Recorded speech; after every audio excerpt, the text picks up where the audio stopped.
बिस्मिल्लाहिर्रहमानिर्रहीम। शुरू अल्लाह के नाम से जो बड़ा मेहरबान और नहायत रहम करने वाला है। अल्लाह ताला आपको और मुझे दीन और दुनिया की भलाई नसीब करे, आमीन। ये वजीफ़ा करने के बाद अल्लाह से जो मांगेंगे अल्लाह ताला ज़रूर अता करेंगे।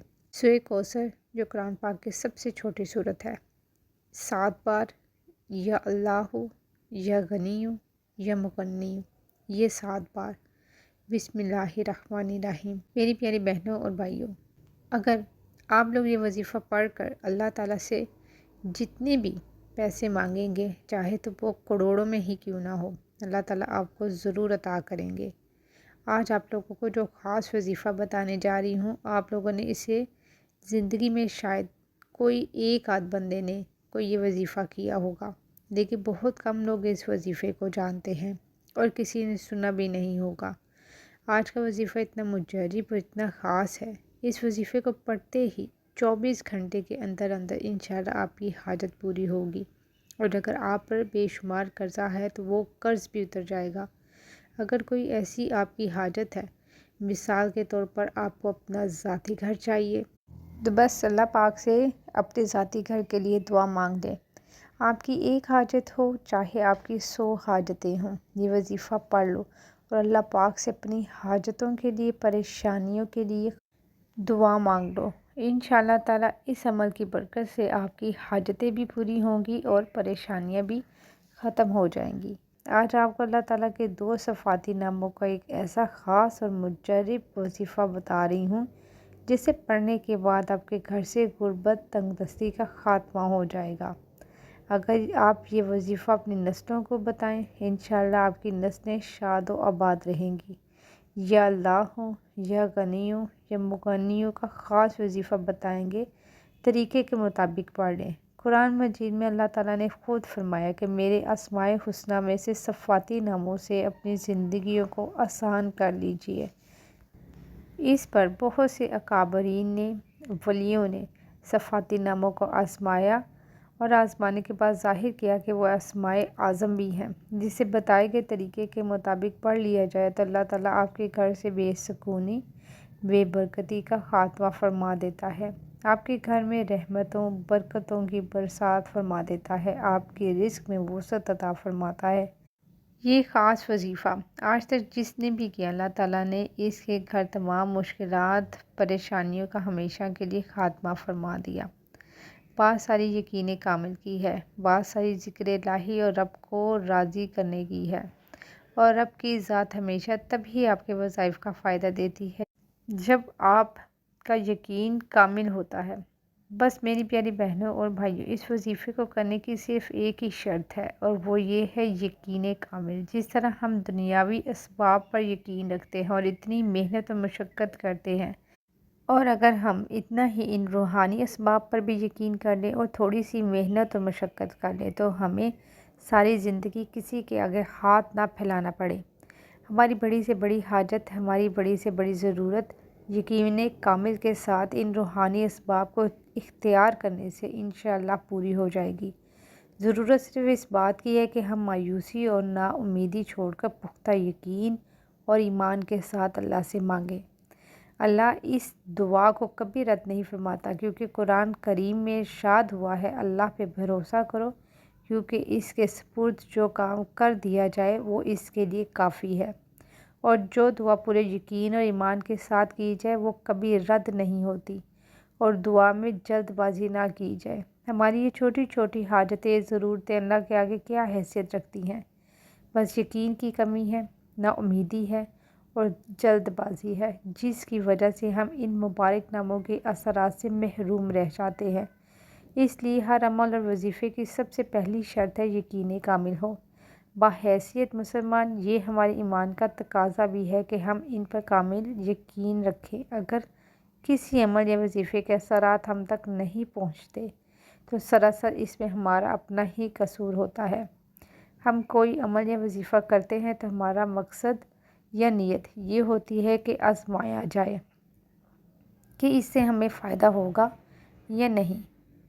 जब भी कोई अमल या वजीफ़ा आप आज़माइश की नीयत से करते हैं, इसमें शक शामिल हो जाता है। इसलिए कोई भी काम शुरू करने से पहले अपने اللہ پر پورا یقین رکھیں اور اسی سے ہی مدد مانگیں، بے شک وہی ہمارا کارساز اور بہترین مددگار ہے۔ یہ اتنا آسان وظیفہ ہے کہ جو لوگ پڑھنا نہیں جانتے وہ بھی بڑے آرام سے پڑھ لیں گے۔ اب آپ اس وظیفے کو سمجھ لیں۔ یہ وظیفہ آپ لوگ پوری دنیا میں جہاں کہیں موجود ہوں، چاہے پاکستان میں ہوں، انڈیا میں، بنگلہ دیش، نیپال، سعودیہ، ملیشیا، افغانستان، جہاں کہیں پوری دنیا کے جس کونے میں آپ لوگ ہوں، اگر آپ اپنے گھر میں پڑھنا چاہیں تو گھر میں پڑھ لیں، دکان پہ پڑھنا چاہیں، جہاں پڑھنا چاہیں یہ وظیفہ پڑھ سکتے ہیں، کسی بھی وقت چاہیں پڑھ سکتے ہیں، کسی بھی جگہ چاہیں پڑھ سکتے ہیں، کسی بھی دن پڑھ سکتے ہیں۔ اب یہ آپ کو دیکھنا ہے کون سا ایسا دن ہے، کون سی ایسی جگہ ہے جہاں پر آپ 1 منٹ کے لیے تمام کاموں کو چھوڑ سکتے ہیں، آپ کو کسی قسم کی مصروفیت نہ ہو، کیونکہ میری پیاری بہنوں اور بھائیوں، اپنی زندگی میں یہ 1 منٹ کا عمل آپ کو 1 مرتبہ پڑھنا ہے، تو آپ لوگ بے دلی سے ہرگز نہ پڑھیے گا۔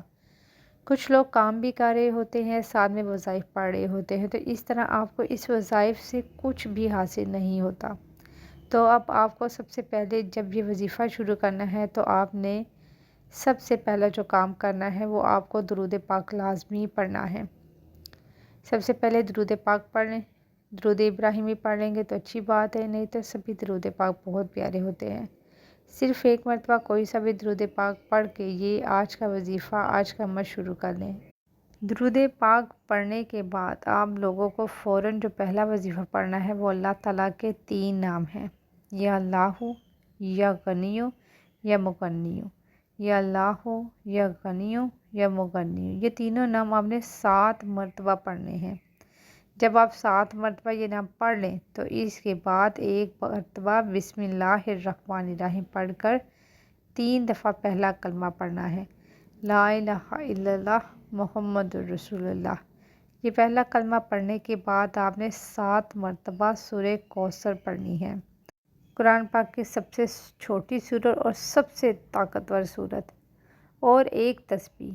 اس کے بعد آپ نے 100 دانوں کی استغفار کرنی ہے۔ استغفار کے بہت سے کلمات ہیں، استغفار ہے، استغفر اللہ الذی لا الہ الا هو الحی القیوم۔ استغفار کا جو بھی کلمہ آپ آسانی سے پڑھ سکیں تو وہ آپ نے پڑھ لینا ہے۔ اس کے بعد یہ عمل مکمل ہوگا۔ اس عمل میں آپ نے جتنے بھی کلمات پڑھنے ہیں، تسبیح پڑھنی ہے، ہر کسی سے فارغ ہو کے، کاموں سے، لوگوں سے، دنیا سے بالکل توجہ کے ساتھ ایک جگہ پہ بیٹھ کر بہت تسلی کے ساتھ آپ نے یہ عمل کرنا ہے کہ جیسے جیسے ایک ایک کلمے کا ایک ایک حرف آپ کے منہ سے نکلے تو آپ کے دل کی کیفیت، آپ کے جذبات کی کیفیت اللہ تعالیٰ کے ساتھ ایسی ہو کہ بس آپ میں اور اللہ کے درمیان کوئی بھی نہیں ہے، بس ایک ایک حرف، ایک ایک کلمہ پڑھتے جائیں اور اللہ سے جو مانگنا چاہتے ہیں وہ مانگتے جائیں۔ پڑھنے کا طریقہ آپ کو آنا چاہیے، دینے کا طریقہ اللہ تعالیٰ کو آتا ہے، اور اس کے بعد آپ لوگوں کو جو بھی درود پاک ہو، استغفار کی تسبیح کرنے کے بعد آپ نے اس کو پڑھ لینا ہے۔ جو درود پاک آپ نے شروع میں پڑھا تھا وہی آپ آخر میں بھی پڑھ لیں، اور بس دل کی کیفیت کو، اپنے آپ کو دلی اور دماغی طور پر حاضر کر کے پوری توجہ کے ساتھ آپ نے یہ عمل کرنا ہے۔ جتنی آپ کی مرادیں ہوں گی، پریشانیاں ہوں گی، ان کے لیے اللہ پاک سے خوب دعا کرنی ہے، اتنی دعا مانگنی ہے، رو کر، گڑ گڑا کر، پیار سے، محبت سے، صرف اور صرف اللہ کا ہو کر آپ نے یہ عمل کرنا ہے۔ جب یقین، توجہ، یقین کامل، یہ سب چیزیں آپ کی ایک ساتھ اکٹھی اس عمل کو ساتھ آپ کریں گے، ان کو رکھ کر، اپنی جذبات کی کیفیت کو رکھ کر، تب یقین جانیں آپ کیا ہو سکتا ہے عمل کرنے کے دوران ہی آپ کی دعا قبول ہو جائے، آپ کی حاجت پوری ہو جائے۔ بس پوری یقین اور توجہ کے ساتھ کیجیے گا، نمازوں کی پابندی کے ساتھ، اور اللہ تعالیٰ پہ یقین کامل رکھتے ہوئے خود بھی کیجیے گا، ویڈیو کو شیئر کر دیجیے گا۔ جزاک